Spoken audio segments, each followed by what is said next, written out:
Hola, ¿qué tal? Soy Susana Oliva. Bienvenidísimos, bienvenidísimas a Expo Ibero Postgrados.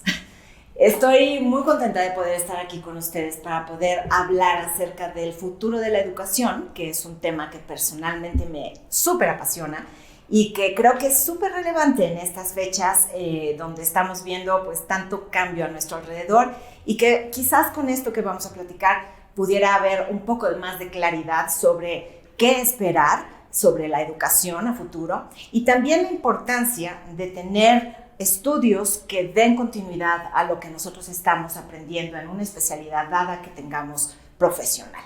Entonces, bueno, sin más, me gustaría comenzar a platicarles sobre el futuro de la educación y antes de entrar en el tema de lleno, hay un paradigma que creo que es muy importante explicar, creo que es fundamental entender para poder ver este antes y este después de estos tiempos justo que estamos viviendo hoy en día. Y me refiero a una curva exponencial que muchas diferentes instituciones y personas han hablado de ella. El expositor quizás más importante que a mí me lo ha dejado muy claro es el señor Raymond Kurzweil, que habla de esta exponencialidad en el cambio de lo que está haciendo la tecnología en nuestras vidas. Y me quiero referir a esta curva, ¿no?, como una línea recta que ha existido desde los tiempos actuales y nos vamos para atrás en el tiempo de la humanidad infinitamente, ¿no? Desde el principio hemos estado en algo que parece una línea plana, recta, que no va a ningún lado. Hoy en día estamos viendo cambios sustanciales que obedecen a este cambio exponencial, ahora explico un poco por qué, pero lo que viene después no es nuevamente una línea plana. No, esta curva no se va a volver a aplanar, no va a regresar a donde estábamos. Así que lo que estamos viendo es una aceleración exponencial, ¿no?, multiplicada, que cada día es más vertical y que eventualmente va a acabar en totalmente otra forma. Entonces, ¿qué era antes versus qué viene después? Si se fijan ustedes, así nada más por ver la curva, no importa cuál sea nuestra especialidad, queda muy claro que no es lo mismo. Y voy a explicar un poco eso justamente. ¿Qué es la exponencialidad? Este es el señor Kurzweil, ¿no? El señor Kurzweil es un inventor. En realidad, él ha trabajado con esto de las tendencias precisamente porque sabe que cuando él tiene que inventar algo, tiene que entender hacia dónde se dirige el mundo, porque sus inventos están hechos para años después, no para el momento actual, y evidentemente entonces hay que preparar esos productos que él está generando para un futuro y no para el presente. Las tendencias vienen mucho al caso con esto. Entonces, lo que Kurzweil dice es que nosotros estamos, como seres humanos, estamos totalmente acostumbrados a intuir el futuro en una forma lineal. Eso significa que aunque estemos esperando, ¿no?, que el día de mañana nos pase algo, va a ser siempre en relación con lo que sabemos que en el pasado ha sucedido. Entonces, esta linealidad nos hace tener una expectativa exactamente así, más de lo mismo que siempre he tenido en el pasado.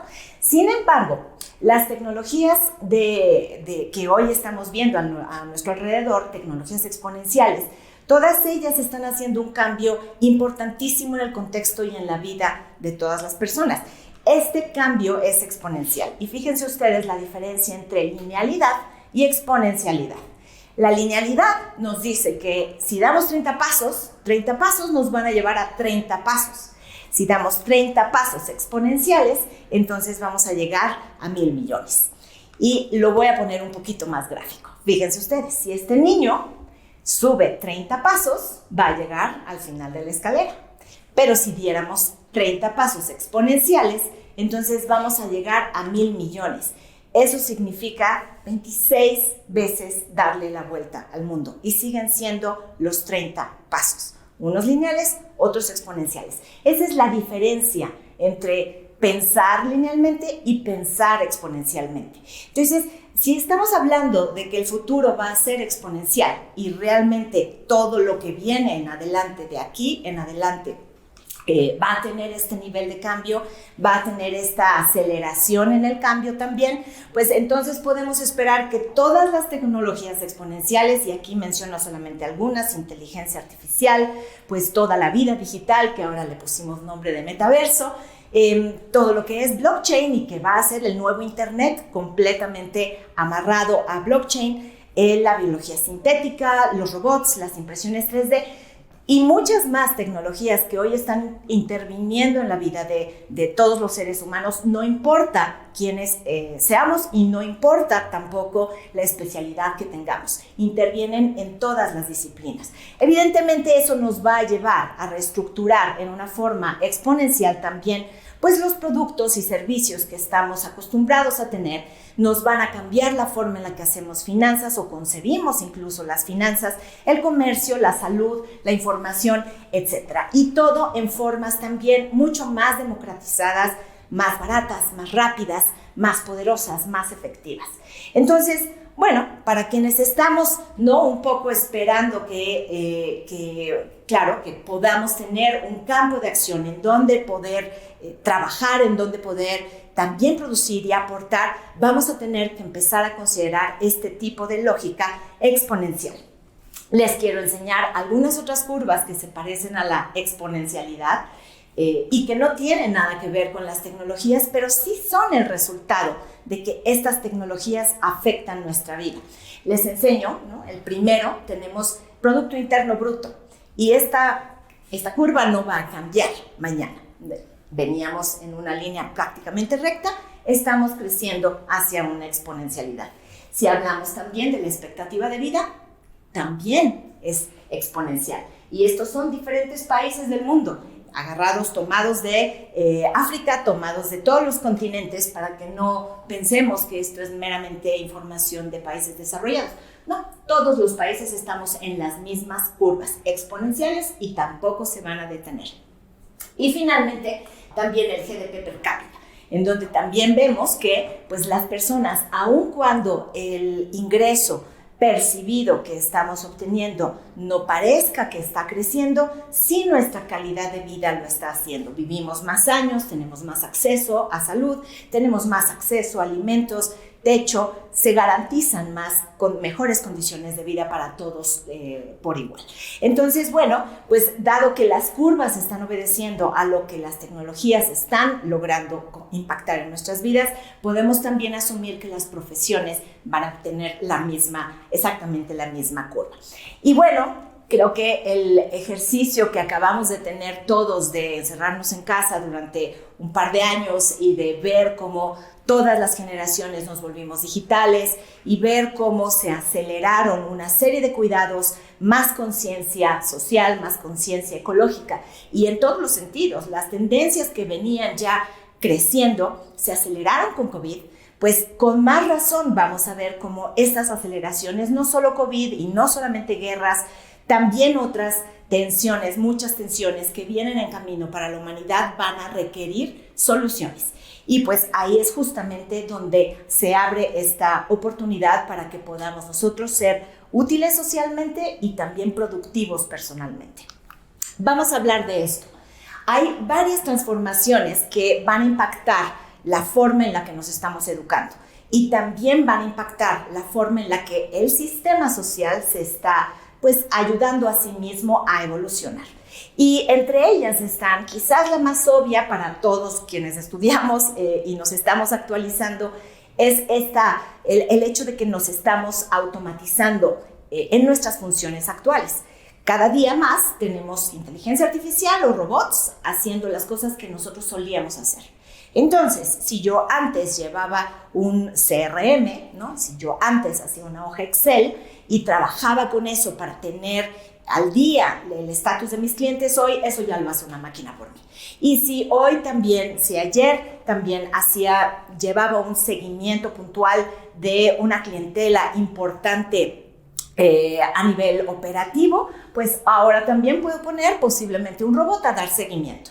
Y si yo era una enfermera, pues ahora también hay robots que pueden hacer esa labor, incluso, ¿no? Ser un objeto que llama el afecto de una persona. Entonces estamos viendo cómo se sustituyen estas diferentes funciones. Ahora, ¿qué vamos a hacer las personas, no? Ese es otro tema. Tendremos que evolucionar, así como lo hemos hecho en otras ocasiones. Entonces, automatización de las funciones laborales es el primer punto que podemos evidentemente ver cómo se está generando socialmente y profesionalmente. El segundo punto que me interesa también tocar, es muy importante también, es la globalización y la migración que estamos teniendo entre países, entre ciudades, de unos lugares a otros. ¿Qué es lo que está pasando? Claro, bueno, COVID nos lo hizo evidente. No tenemos que estar en un lugar físicamente para poder trabajar ahí. Y por otro lado, pues existen ya empresas de todo el mundo que están haciendo este outsourcing de la gente del talento con el que quieren trabajar.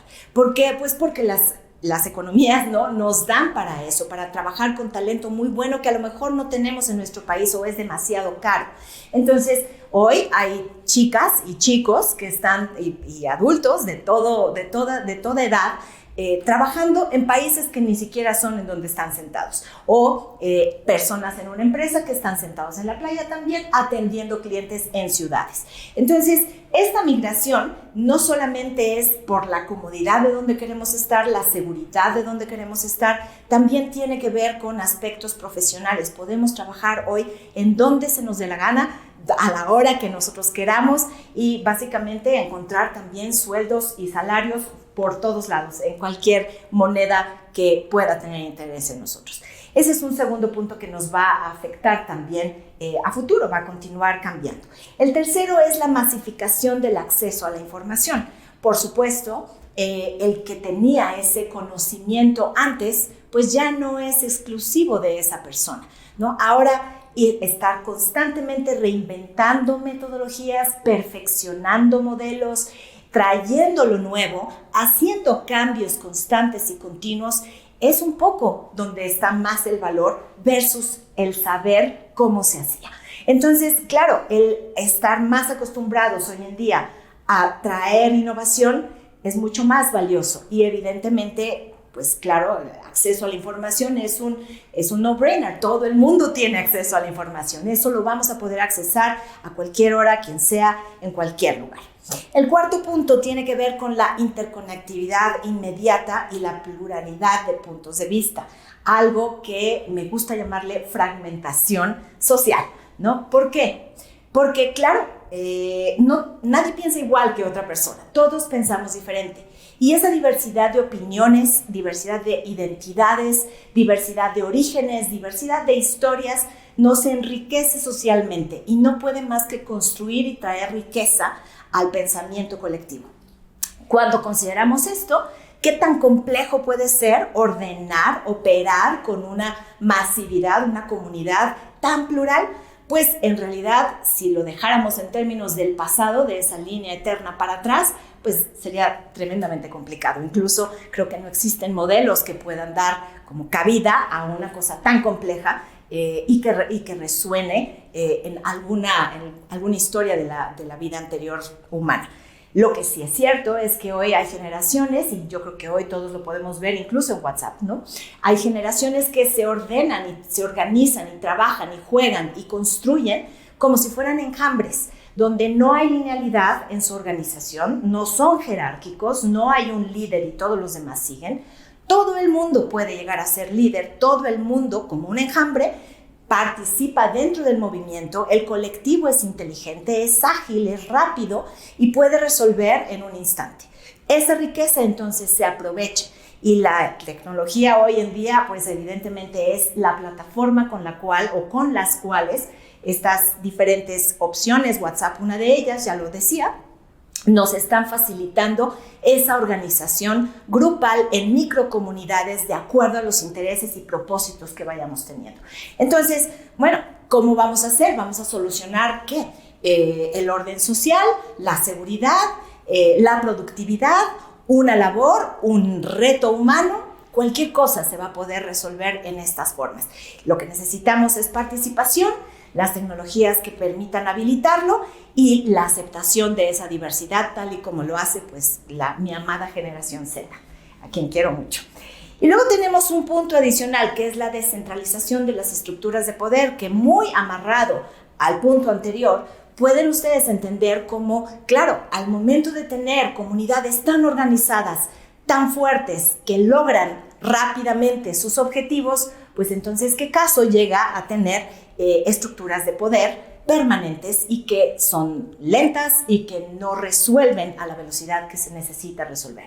Evidentemente aquí hay un cambio también, hay un cambio monstruoso que afortunadamente nos va a sorprender a todos para bien, el poder llevar a un mejor lugar este tipo de coordinación y de, pues sí, estructuras que nos ayuden a resolver los problemas del futuro.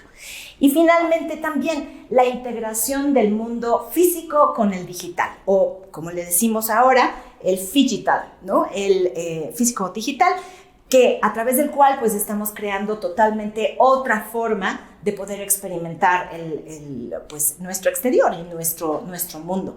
Entonces, al tener también esas experiencias aumentadas, pues vamos a tener también capacidades de aprendizaje muchísimo más grandes. Por supuesto, es importante tener las tecnologías adecuadas, pero las tecnologías nuevamente están evolucionando todos los días y por ende vamos a tener entonces resultados también en donde podamos pues estudiar quizás en el centro del continente africano y al mismo tiempo también tener otra cátedra y posiblemente una experiencia en el centro de Australia y por qué no también pues en alguna costa mexicana, ¿no? Que nos acabe de dar el redondo de la experiencia. Estas experiencias inmersivas, estas experiencias mucho más reales nos van a permitir también tener pues mucho mejor sentido de lo que el mundo está viviendo, de lo que el mundo sabe y de cómo podemos nosotros aportar en él. Entonces, siendo estas las características de aquello que nos va a moldear el futuro y evidentemente que tendremos que tomar en cuenta para poder considerar cómo prepararnos para él, vamos a ver entonces cómo se evolucionan los modelos educativos precisamente a causa de esto que acabo de mencionar. Y me gustaría bajarlo en una serie de verticales, cada una de ellas entendiendo estas modificaciones que va a tener la educación a futuro. La primera tiene que ver con el propósito.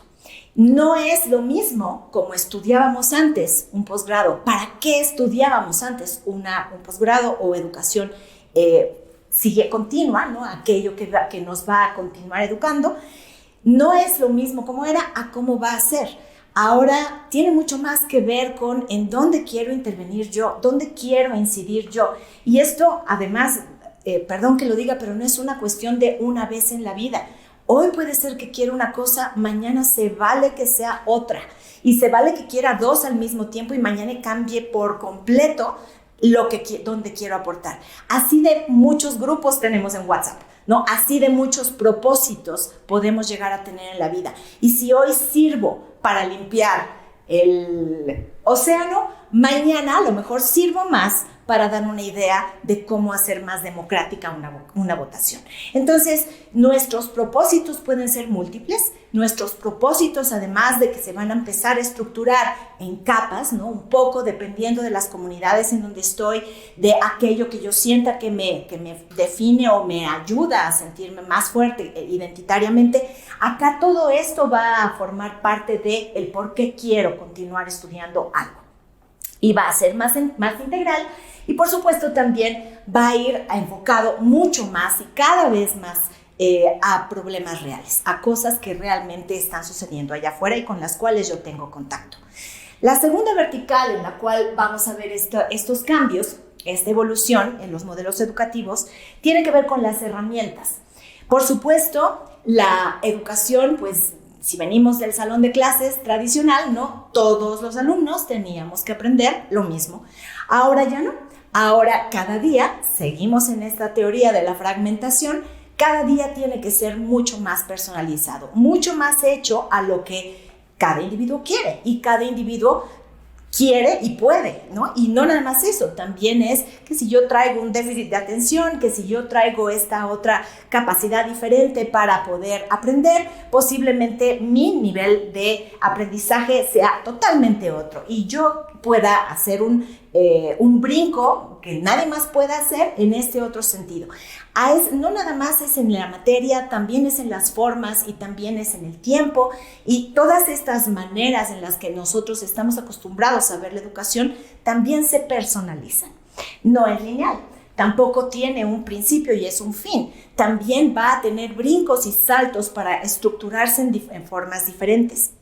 La pedagogía también tiene que ser de igual a igual y no necesariamente es una figura que con mayor autoridad a la mía, ¿no? En un momento dado, a lo mejor estamos hablando de gente que está enfrentándose al mismo problema y quizás estamos también discutiendo temas en donde uno le enseña al otro y viceversa. Entonces, esta pedagogía peer-to-peer resulta mucho más práctica, ágil y también, creo yo, constructiva. Hacia allá vamos. Y finalmente, experiencial. Ya habíamos visto una de las herramientas, claro, en el mundo digital, por supuesto, va a ser el poder tener inmersiones reales dentro de los problemas reales y aprender de primera mano, no importa en dónde estemos en el planeta. La tercera vertical va a tener que ver con los espacios. Los espacios, por supuesto, ya COVID nos dejó clarísimo que esto pues, puede ser digital, puede ser físico, puede ser digital, la combinación de ambos. También internacional, multicultural, un país, otro, da lo mismo, ¿no? Vamos a tener que adecuarnos en tiempos horarios y a ver qué inventamos para eso. Va a ser un problema también a resolver, pero finalmente pues no tenemos por qué quedarnos en un país, ni en una aula, ni con un determinado número de profesores que se tienen en ese lugar. Nos podemos cruzar fronteras ya sin ningún problema. Y finalmente también estos espacios que sean de colaboración en donde tomemos pues recursos humanos de otros diferentes lugares. ¿Por qué no entonces hablar en conjunto, aprender en conjunto con todos aquellos que estamos buscando resolver el mismo propósito? ¿Por qué no también tener una inmersión con las personas que están viviendo ese problema y que nosotros queremos abordar? ¿Por qué no internarnos dentro de esas comunidades y ser parte de, junto con ellos, la solución? Entonces, bueno, pues estos espacios también empiezan a multiplicarse en formas. Y por casi último, tenemos a los stakeholders. Aquí es importante quién entonces puede apoyar la educación. Si bien tenemos esto que decíamos, estos partnerships comunitarios, y esa comunidad puede ser una comunidad física, gente que vive en un lugar, también podríamos estar hablando de personas interesadas en abatir un problema determinado que es social y que es global. Entonces, esos partnerships del mundo, teniendo ahí a las personas que están quizás metidas en gobierno, pero al mismo tiempo quienes están viviendo el problema de primera mano, más al mismo tiempo las personas más afectadas y posiblemente los estudiosos, todos como parte de una misma comunidad. Ahí ya tenemos entonces una repartición de capacidades para hacer, talentos para resolver y quienes incluso las manos y los pies para actuar. Entonces tenemos una nueva forma de ver a los stakeholders. Por supuesto, la empresa que hoy está en un lugar privilegiado, que tiene dinero, que tiene capacidades y que necesita también del talento, pues ¿por qué no intervenir también dentro de la educación en una forma mucho más abierta y mucho más frente a frente con estas personas que se están preparando para resolver lo que a ellos les interesa resolver? Entonces tenemos este acercamiento que más allá de dar dinero, ¿no? O más allá de poner el patrocinio, tienen un involucramiento real. Y finalmente la colaboración del enjambre, que también pues no tiene que ser una cosa de todo el tiempo, puede ser vamos a estudiar este factor, por lo pronto nos reunimos una comunidad interesada en ello, por el tiempo que sea necesario, actuamos en ello y después se disuelve ese enjambre. Y los enjambres entonces nos vuelven nuevamente mucho más interesante la forma en la que estamos estudiando. Y finalmente, ahora sí, la última vertical tiene que ver con la duración. La duración, evidentemente, aquí creo que para todos queda claro, ya no vuelve a ser una temporalidad y se acabó. La duración ahora es para siempre, ¿no? Y es una educación continua sin duda, pero porque nos tenemos que estar preparando para nuevos cambios, porque tenemos que estar anticipando aquellas cosas que van a afectarnos en el siguiente momento. Porque si se acuerdan nuevamente de esa curva, pues la única constante de aquí en adelante es que vamos a estar en transformación todo el tiempo. Entonces, sí, necesitamos ir aprendiendo cosas nuevas en todas estas formas que acabamos de decir y vamos a tener que no parar. Vamos a tener que prepararnos y reprepararnos y volvernos a preparar. Llevamos una buena ventaja, quienes ya sabemos, queremos y estamos listos para hacer un siguiente escalón en estudios, para prepararnos nuevamente. No vamos a poder dejar de hacerlo nunca más. No es lineal y evidentemente también es modular. Y como lo decía ya hace un momento, hoy me puede interesar una cosa, mañana puede ser que sea otra, pero todas entre ellas se van a acabar complementando. Y para el mundo, para mí, en este mundo también, pues es mucho más enriquecedor el poder tener esa diversidad de especialidades o de especialización que está respaldando lo que yo quiero aportar. Entonces, vamos a pensar esto también un poco en términos de la especialidad. Y ya para cerrar, si a lo mejor hoy estamos estudiando un posgrado en tecnología de información o estamos estudiando ciencias de datos o estamos, pues sí, en algo muy, muy metido en tecnología, robótica, claro que sabemos que necesitamos actualizarnos cada 2 días. Por supuesto, lo tenemos muy claro. Pero ¿qué pasa en otras especialidades que quizá no están viendo el cambio tan rápido enfrente de ellos? ¿Qué pasa con estas especialidades que todavía están detenidas en vamos a aprendernos el texto de tal persona del siglo XIX? Pues bueno, está muy bien, pero evidentemente esto también va a caminar lo que le toca, ¿no? Su avance y evolución para llegar a la misma curva y también llegar al mismo nivel de cambio. Ninguna especialidad, y créanme, es ninguna, va a quedarse como está. En todas las especialidades humanas, en todas absolutamente, vamos a tener que empezar a ver cómo esto requiere de nuestra actualización, requiere de nuestra participación y finalmente pues estaremos viendo cómo estas verticales que acabamos de mencionar afectan claramente lo que nosotros estamos preparando en nuestra especialidad o en nuestras especialidades. Muchas gracias.